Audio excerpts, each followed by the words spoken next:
I'm going to go through the structure of the Arduino sketch file for the project where I've put together the test bed with the 6 switches that control indicating LEDs and send MIDI signals. So some of this is basic Arduino sketch stuff. I don't think this is very sophisticated, but I'll just go through the code and you'll see this similar in others, but specifically how this works. So the setup of an Arduino sketch file is these double slashes means a comment that's not a code. There's an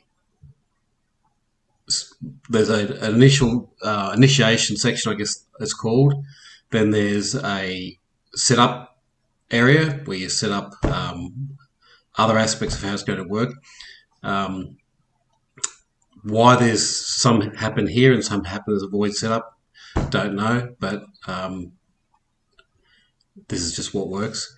Where there's a set of commands, then there's a loop section where the code actually operates within the loop. You can see these curly brackets where the loop opens and the curly bracket, and I've labeled all these the 6 switches and where the end of the loop, there's your curly brackets. And then underneath that, I've got some subroutines that are called in and out of the loop function. So the basic structure is you do the setup up the front to establish where all the inputs and outputs and what pin numbers relate to them and what goes from there. And once it's set up, it's installed in the Arduino Nano, as it is in this case. It just continually operates through the loop, and it's waiting for the loop to be interrupted by a switch, and I'll show you the logic for that. So getting to the setup, it calls in some libraries that are sets of commands. Now, I won't pretend to really understand this, but it's some sets of commands about MIDI, wires about switching, and this code is necessary for create MIDI. So a lot of this stuff I'm just doing by rote. I follow what's there. So this is what you have to do to get a Arduino sketch working for MIDI. The first thing is to define the buttons. So it's saying that the variable name button pin 1, which is the switch, which is the name for the switch 1, is pin 3 as indicated here in labeling on the Arduino. And the LED pins are labelled here. So the input pins, the switch pins, are D2 to 7, 6 pins there. And the LEDs are pin A0 to A5. D stands for digital and A stands for analog. With the Arduino Nano, you can use pins A0 to A5 as defined as digital, but you can't use A6 or 7. They'll only be good for analog work. So once you've defined that they're the input pins, they're going to be the switches, there's the output pins. This is going to send the 5 volts to the LED. There's a few other general variables here. Button delay is used in each instance of the switch logic to avoid switch bounce. Switch bounce is an artifact of electromechanical switching, and I'm just going to repeat without really understanding the technical details, but the mechanical switching creates transient voltages as it's connecting and disconnecting the larks or whatever, and what happens is the button delay happens at the end of each in the loop logic to say once you've activated a switch, it'll delay 200 milliseconds, that's what the 200 means, before it moves on to the next command to get past those transients. I won't pretend to know anymore. These variables are for you in the MIDI commands. We've got to have a channel number. So the variable I'm using for the one MIDI unit I've got, which is the Chase Bliss Automaton 2, is using channel 2, and this is for my show foot switch MIDI to DMX Lite controller, which I won't talk about here too much. I may do a separate video about what this is working. So there's 2 variables for MIDI channels. We'll just look at this channel number 2. Right, getting past getting to void setup now, this is where we define what the variables are. So on startup of the board, how does it recognize these variables? So it's saying the button pins are digital inputs and the LED pins are digital outputs. That's what that language, that syntax means there. Then the next thing it does is immediately says, as you see them, the button pins are currently resistance high, which means in their current state of being closed switches, open switches, they're not connecting. That means that's now defined as being high resistance. You could define them as low resistance, but then when you activate the switch, I don't know where it goes from there. Same thing with the LEDs. We're saying they're high resistance. They're not going to output any voltage. They're going to be high resistance. So that's sort of key to looking at the logic things, is that high means high resistance, no flow, no voltage, no connection. Low means low resistance, yes, there is flow and there is connection. Connection referring to button pins or switches, and flow referring to the output pins, the LEDs. More syntax that you need to make it work. That just means that MIDI is going to start begin working on all channels. And LED start is a subroutine called in at the bottom that just cycles through the LEDs. You'll see that in my video of the actual test bed, just to show it starting up and showing all the LEDs are working. It cycles through in sequence up and down. So that's the end of the setup. So we've just said, okay, here are the pins, here are how they work, input, output, and here is their initial starting state. Then we get to void loop. So what the loop is doing is saying, right, every time it just goes from the start of the loop to the end of the loop and goes and just continually loops around at whatever incredible speed electronics work. So it's working very fast all the time. So every time the loop gets to the top, it says, tell me what the current state of, well, I shouldn't say tell me. It says redefine another variable called button state 1 as to be whatever the current value is of button pin 1. And it does that through 1 through 6. And it says the same thing for LED state 1, is it'll define it in terms of what the current state is for each of these pins. So digital read means read what the pin is now. So you notice the difference up here. It said digital write, tell it what the starting up value is when it's basically not doing anything. Now I'm going to read what they are. The reason why we have a variable name for the pin and this other variable name for its current state is to enable the software, the code or syntax for switching. So every time it loops to the top, it says, where are we? What state are we at the moment? Now, if I go through I'll go through switch 1, and switch 1 through 6 are just all the same, with changing the variables for each of the number of the variable. So what it's saying is, if button state 1 equals means the actual values, not meaning I want it to equal low. I mean, what is it currently equal to?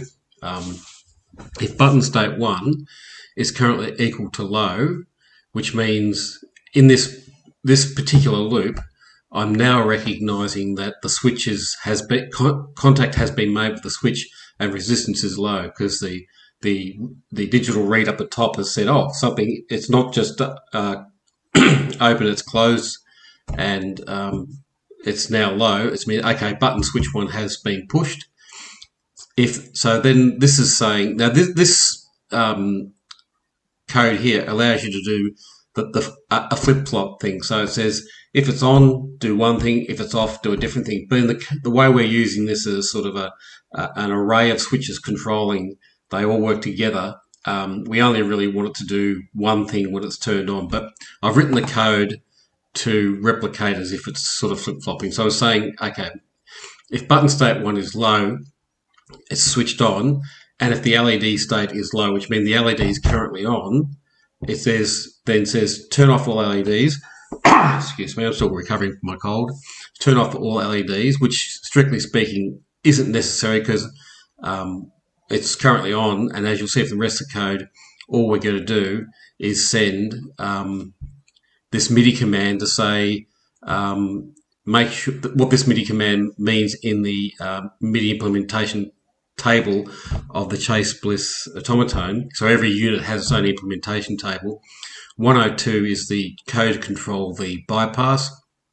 1 is the value to say turn the bypass on, and M atone is the MIDI channel 2. So send this code with this value on that channel, and it's a control change.